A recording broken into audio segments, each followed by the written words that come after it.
Welcome back. It's The Talk Tonight, our nightly segment where we're talking about stuff.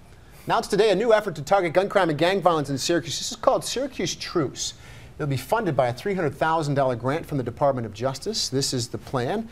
Enhanced enforcement, using 40 patrols out on the streets, also a trauma response team. It's all listed there in fine print.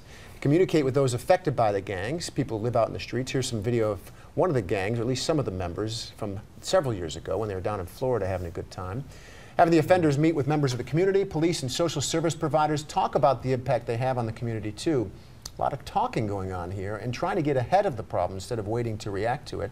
Michael Benny joins us tonight for The Talk Tonight, as he does every night at this time. And it was interesting to hear this different approach. And just as you walked in here, you mentioned it was a softer approach than maybe what's been I'm used sure before. that the Syracuse Police Department, if they're listening, will cringe by hearing me say that. And the feds probably don't consider this a softer approach. What I mean is it is not as...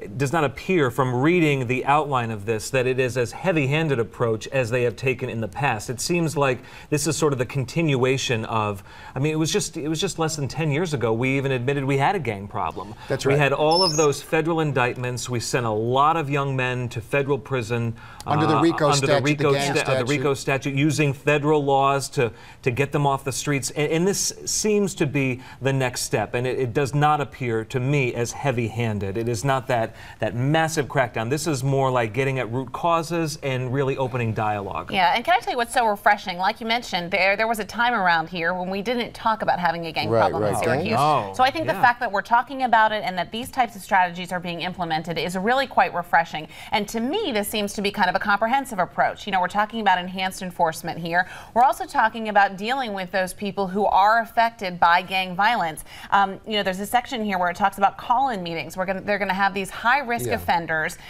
who are either on probation or parole. Yeah, they're going to be mandated or invited to come and talk about appointment. Come in and talk about what you're doing that might lead to gang trouble. You know, you go back to name a few names. It was Chief Tim Foodie, Syracuse Mayor Roy Bernardi, when they weren't saying that they were gangs. Then Dennis Duval came in.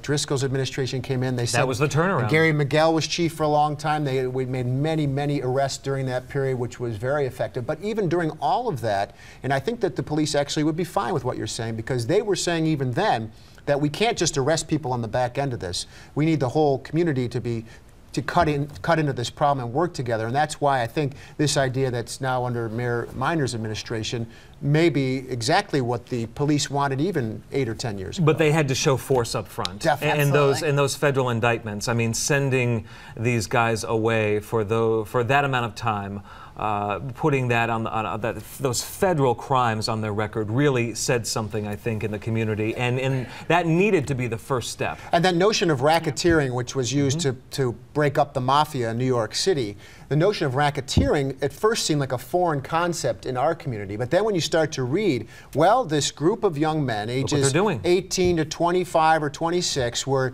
using weapons, they were intimidating witnesses, they were selling drugs on street corners, they were controlling property. It absolutely was a conspiracy and amongst all of them to control space, time, and money in those neighborhoods. I will say, a couple of years ago, I had an opportunity to interview a gentleman who used to be part of a gang. He later turned his life around and now goes out and speaks to other youth in the area. So I think that it's really important here that they're going to be working, I guess, with some of these high-risk offenders, getting them back out of the communities, because I think that those are the people that really are going to be able to have an impact on some of the younger people who eventually could become gang members. Really good point. We're still working on more stories for NBC3 News at 5 tonight.